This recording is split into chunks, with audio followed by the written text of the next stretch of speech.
एक बहुत गरीब किसान था। वह अपनी बेटी के साथ एक छोटी सी झोपड़ी में रहता था। उसके पास खेती करने के लिए इतनी कम जमीन थी कि उसकी फसल को बेचकर उसे बिल्कुल थोड़े से रुपए मिलते थे। उन रुपयों से वे लोग ठीक से खाना भी नहीं खा पाते थे। वह राजा के पास अपनी समस्या लेकर आया। राजा दयालु थे। उन्होंने किसान को अपनी जमीन में से कुछ जमीन दे दी खेती करने के लिए।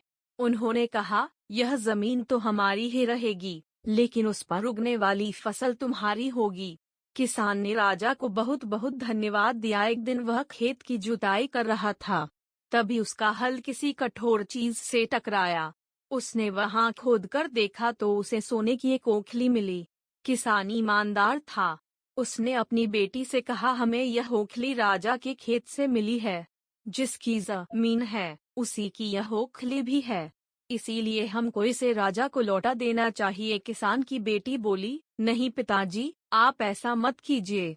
आपको सिर्फ ओखली मिली है। यदि राजा ने आपसे इसकी सोने की मूसल भी मांगी तो आप क्या करेंगे? आप इस ओखली को अपने ही पास रखिए। लेकिन किसान को यह बात ठीक नहीं लगी। वह बोला, जो चीज हमें मिली ही नहीं, वह मांगने का राजा को कोई अधिकार नहीं है। वह राजा के पास ओखली लेकर पहुंचा। लेकिन दरबार में ठीक वैसा ही हुआ जैसा कि किसान की बेटी ने सोचा था। राजा ने सोचा कि किसान ने लालचवश मूसल अपने पास रख ली है। किसान बेचारा सोने की मूसल कहाँ से लाकर देता। नतीजा यह हुआ कि किसान को जेल में डाल दिया गया। जेल में ना उसे ढंग से खाना मिलता था, ना पानी। किसान को ऐसी गलती की सजा दी गई थी जो उसने की ही नहीं थी। वह खाए पिए बिना निढाल हो गया। लेटे लेटे वह रोता रहता था और कहता था, बेटी की बात मानी होती। काश मैंने अपनी बेटी की बात मानी होती। एक दिन राजा ने उसे ऐसा कहते हुए सुन लिया। उन्होंने किसान से पूछा कि वह ऐसा क्यों कह रहा है। तब किसान ने राजा को पूरी बात बताई। राजा को अपनी गलती का एहसास हुआ।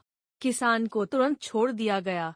किसान की बेटी को राजा ने दरबार में बुलाया। उससे बातें करने के बाद राजा को पता चल गया कि वह कितनी बुद्धिमान है। किसान की बेटी को राज्य के खजाने का मंत्री बना दिया गया। उन्हें रहने के लिए घर और सभी सुख सुविधाएं दी गईं। किसान और उसकी बेटी सदा सुख से रहे। किसान को थोड़ा कष्ट जरूर झेलना पड़ा, लेकिन अंत में जीत सच्चाई की हुई।